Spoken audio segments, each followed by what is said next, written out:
Hey everybody, Rob with WePayOffDebt.ca coming at you today with a new video, but this is a special one because this is the first video from a class that I've just recently been creating and upgrading. It's been around for a little while, but it is the budgeting class that I wish I had when we were actually getting out of debt.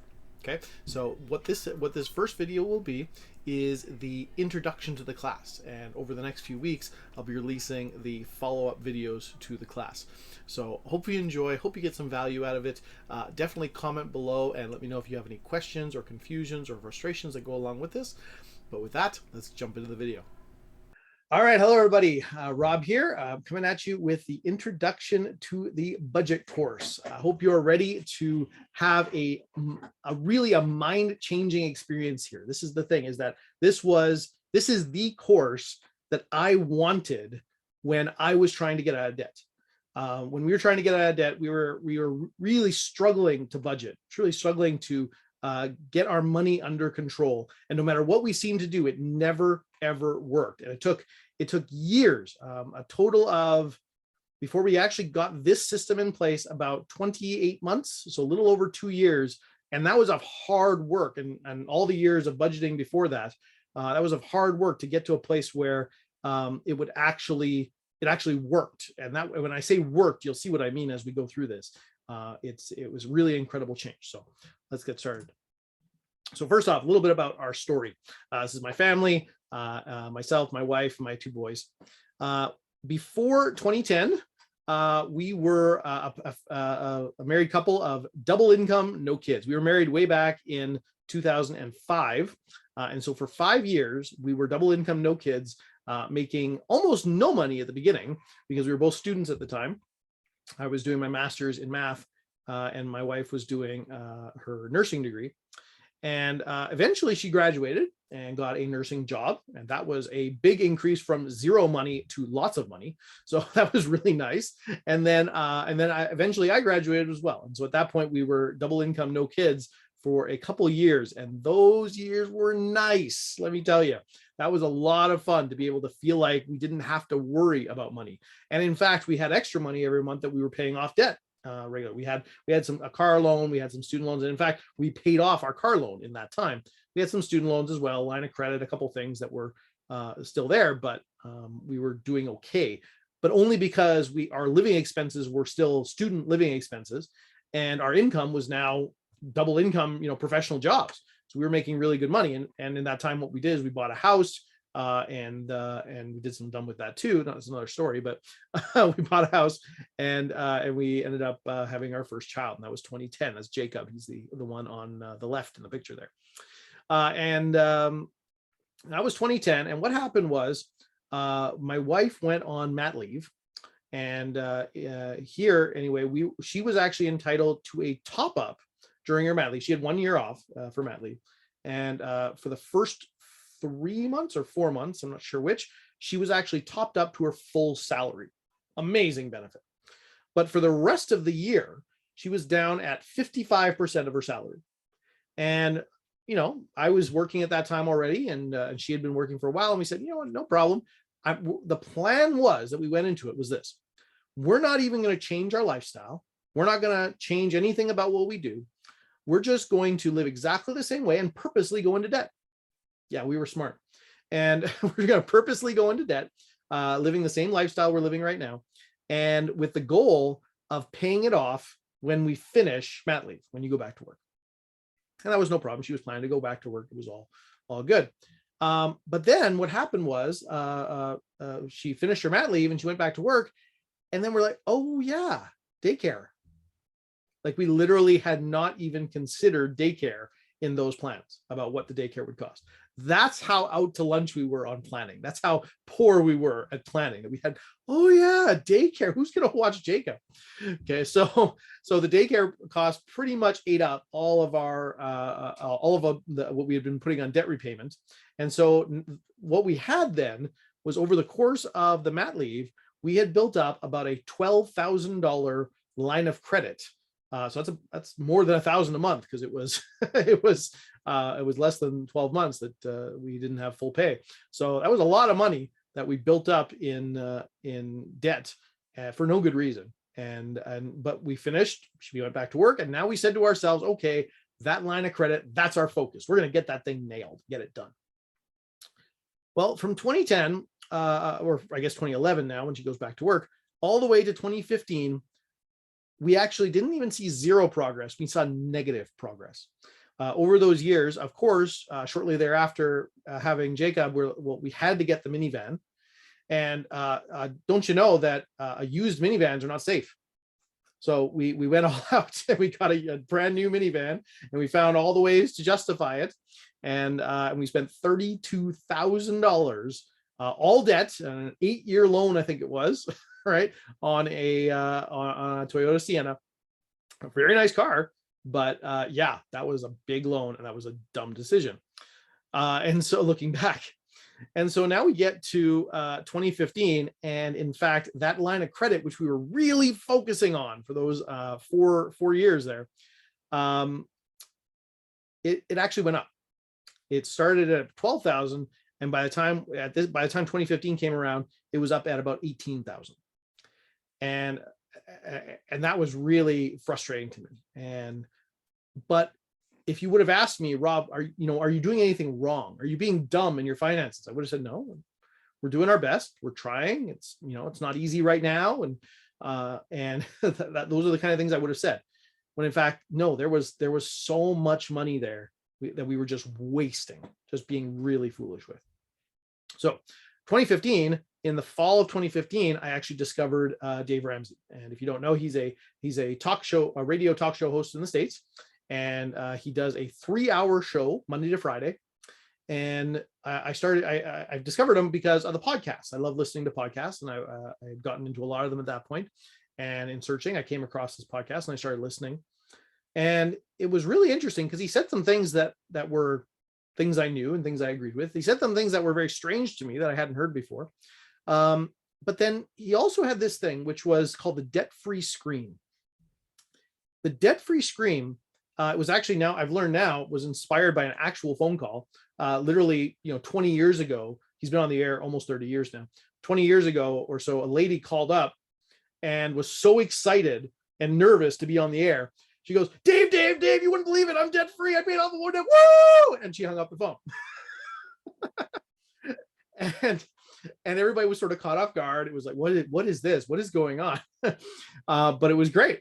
And the next day, wouldn't you know it, somebody else called in, and the way Dave describes it is with this real Southern voice. He's like, hey, Dave, I'd like to do my debt-free scream like that woman did. and so the debt-free scream was born. And so what it's become today is that once per hour for all 3 hours every single day, so that's 15 times per week, somebody will call into the show and be interviewed about their debt-free journey, about their process to get out of debt. And then they will finish by screaming, 3, 2, 1, we're debt-free, right? And they have the Braveheart freedom in there and everything. It's very powerful. But what they do is they actually ask them really intimate questions. They ask them things like, how much did you pay off? What was your salary range during this time? What was the biggest budget fight you have? What would you say now the key is to paying off all that debt, and et cetera, et cetera. If you've never seen these, they're absolutely spectacular. I would encourage you to go YouTube. Don't do it while we're in this, but go on YouTube and look up Dave Ramsey debt-free screams. It's absolutely powerful. And I listened to these things, and for the first while, I was convinced that this guy must be a fake. He must be the televangelist of personal finance, because the stories that they were giving were absolutely ridiculous.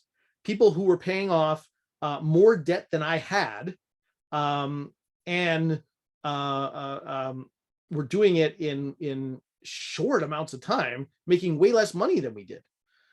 So at this time, this is again the fall of 2015, I discovered this. I added it all up at that point, and we owed about $41,000 in debt in total. That's consumer debt, not including the house. And I would hear people paying off $41,000 in 8 months, 10, 12 months. And I'm like, what? No, you mean 12 years, right? No, it was 12 months or 18 months or 24 months. And And when you say, oh yeah, I paid off $41,000 in 12 months, you're like, oh, so you made 300 is my automatic reaction, right? No, they made 95, 110. Like, what? That's like half your income. Like, how, what? No, like that's impossible. Where you got taxes? Like all of a sudden my brain starts turning and I'm like, that can't be right. That can't be real. And then and on top of it, people would call in saying they paid off their house. I didn't know you were allowed to do that. like isn't it mandatory that you have to have a mortgage? Like I don't understand. How can you pay off your house? I don't understand that. And so what happened was, as I started listening to more and more of these things, I'm realizing like there's way too many of these to be fake. And he's interviewing every one of them. Like he'd be putting in a ton of effort just hiring actors if it was just acting. And so I started realizing people are doing this really. And we were, like I said, we were making pretty good money. We're two professionals. I teach at the university. My wife's a nurse. And I'm like, we've got $41,000 of debt, and people are doing that with making much less. And I'm like, okay, I guess we can do it. Let's try. And so then what happened was in the early months of 2016, I decided for the two of us that we were going to do it. And I decided that a bunch of things he said were garbage. And I decided I knew better. And so I did a couple of things his way and many things not his way. And and wouldn't you know it, didn't work. And I was getting frustrated and things were not getting paid off very fast, but they were getting paid off. We were making some slow progress. And that progress got faster and faster. And I decided I would actually pick up more jobs. I had this belief, this real belief that I could do it. But I hadn't humbled out enough yet. And what was happening was I was doing things my way in a lot of ways, refusing to do it the Dave Ramsey plan way. And because of that, I ended up, things moved ahead because I pushed really hard and I took extra jobs. I did tutoring on the side. I picked up extra overtime in my job. I can actually teach extra classes. I did a bunch of different things, and we managed to get out of debt. And but the biggest thing, every single month as we were doing this, every single month I would try to make a budget, and it was so frustrating because it never ever worked. It never ever got to a place where I felt like the budget was really controlling what we were doing, that the budget was in some sense giving us control over our finances. We always felt out of control. In one specific way, we never got to a place where I could track it. Tracking was something that seemed ridiculous. It was just impossible to do.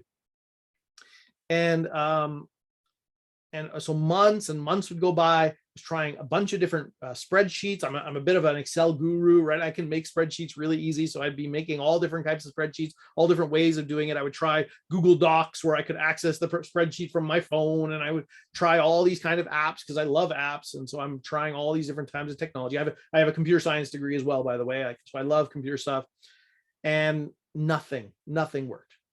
So much so that we actually finished off getting out of debt in 17 months. Let me be careful here with the numbers because it matters. We finished off paying all of our debt in 17 months. Took a celebratory road trip down to Fargo, like just like a week-long road trip down to Fargo, North Dakota. We're in Winnipeg. And I budgeted. I took all the skills of those what did I say, 17 months. I took all the skills of those 17 months and budgeted that trip. And I expected to come back with $0, but I expected to come back without debt. Wouldn't you know it, I came back with $1,800 of credit card debt that I couldn't pay. Yeah, that was not fun. That's not a good memory. I was really angry because I had spent so much effort. And to add on to all this, I was a good student in school. Like, I'm one of the best students. I was always top of my class. And we were taught how to budget. And I got an A+ in how to budget. Why can't I budget? What is going on when it actually comes to the real world? That was my feeling. That was my experience. Maybe you can relate to that. Hopefully you can't relate to how much stupidity we really did. But that's where we were Since then, since 2018, we got that little extra credit card debt. We paid that off in 2 months. We built up a fully funded emergency fund in about 6 months after that, and then we were done. And since we finished in late 2018, it has been just spectacular. It was about midway through our filling up our emergency fund after we got out of debt. That's when we finally discovered the secret to budgeting. And since then, it's literally been close to 99% of every penny that's come into our hub, maybe even 99.5%. The only thing that gets missed every now and again is that we spend a little bit of cash, tiny bit of cash here and there, and I forget to record it, right? Everything we spend on our debit card is recorded. Everything is recorded. That's digital. So yeah, it's been absolutely incredible. And since then, the change in our finances has been spectacular. We've maxed out our kids' college fund for the last couple of years, which has been incredible. Before that, we had no hope of putting money into our kids' college fund. We've done so many things that we just thought were impossible, and this all happened without getting a raise in our pay. If you don't know, the Conservatives were in power a lot of that time here in Manitoba, and they actually put a lot of the wage freezes in place. In fact, the nurses finally got a contract just this year after going 4 or 5 years without even having a contract. And before that, they were getting no increases. And myself at the university, we've been having 0 pay raises for a long, long time. And and so without getting any kind of major pay raise at all, just sort of cost of living, or maybe even slightly a bit more than a cost of living,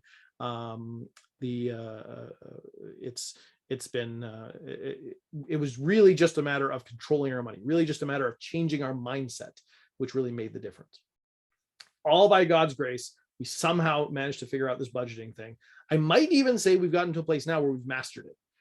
Every year, every month, and every year, we're getting, maybe slightly better on a couple of things, but really, it's not improving all that much. The numbers are absolutely incredible. The percentage of money that we're actually tracking is just awesome. So that's really what I want this course to teach you, is that process, and to get to that place a lot faster than we did in our process. All right, so that gives you a little bit of an idea. The number one thing I would say as an introduction to this process is, if you really want to get the most out of this process, is to pray about it. God really is excited, I find, to bless people who are excited to take responsibility for their responsibilities, right? People who are excited to take their responsibility seriously. And that's the way I view my finances. That's the way I would encourage you to view your finances. God really does own everything, and we are just his steward. We've just been given everything we've got to manage for him. It's not even our money, it's his money, and we are managing it for him. And so as we are working forward, I would really encourage you to pray through these times, and pray, if you're married, pray with your spouse about your finances specifically, and pray that you can see some massive impacts, some massive results in your finances and in the control of your money, because it really is possible. So with that, I've got one extra little tool here that I came across a couple of years ago. You might like, if you are a Christian, if you do appreciate that kind of thing. There is a UK company called Your Money Counts, and they actually put together a PDF of every verse in the Bible that has to do with money. Now, if you don't know, Jesus actually spoke more about money and possessions than almost anything else. There's only one topic he spoke more of, and I encourage you to guess what that is. But the 2,350 verses in the Bible all about money, and it's a beautiful PDF where they put together all the verses and they categorize them. I would definitely encourage you to check that out and use that in your quiet times, or use that as you're going to really think about the seriousness and the responsibility that goes with handling God's money. Okay, so really hope that brings you some value. Let's talk about the perspective. So like I said, my perspective is that everything does belong to God. Oh, and by the way, this picture here, if you're not seeing it, there's a 6 or a 9 on the ground, and the two people are looking at it, and one says a 6 and one sees a 9. They're both right? Perspective matters. But they better hope they don't get into an argument, right? My paradigm is that everything belongs to God, and this comes right out of the Bible.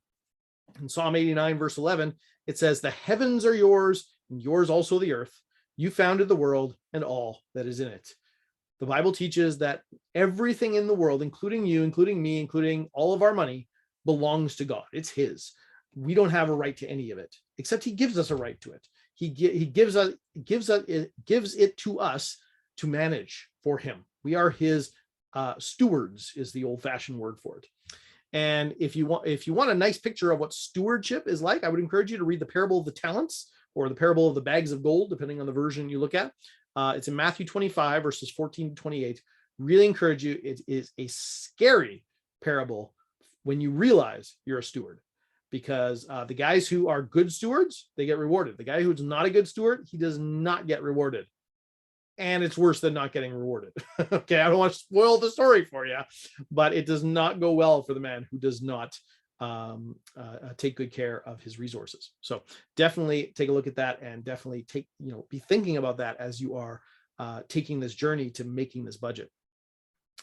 And he even goes further, is that in the Proverbs, now the way a proverb works is the Proverbs are general rules. They're not absolutes. It's not that saying when this happens, this will always happen. That's not what Proverbs are. In fact, Ecclesiastes is exactly the opposite book. But in the book of Proverbs, what you find is general truths that if you do this, in general, this will happen, or this will in general happen throughout the world. And one of the things he says is that those who are wise will have stores of, quote, choice food and olive oil, which are the marks of the wealthy in that context. So it actually goes further in the Bible to say that it's not only is it okay to have money, it's actually the expected result. Now, again, there's lots of situations that come up. There's lots of any kind of situations, any kind of strange situations that could pop up that wouldn't happen.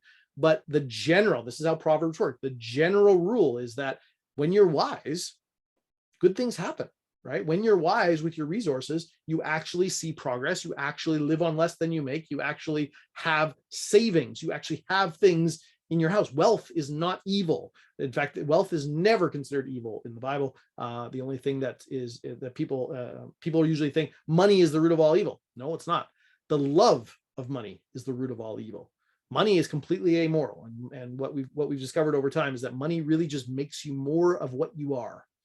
And so if somebody loves money and they get lots of money, they become somebody who loves money all the more. If somebody's generous and they get lots of money, they just become that much more generous. So it's incredible.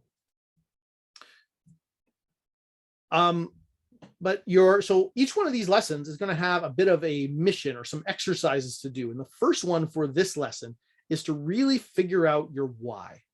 Because for me, like I said, a big part of my why is the responsibility that I feel being a steward of God's money. I want to make sure that I'm taking care of his resources the way he wants me to.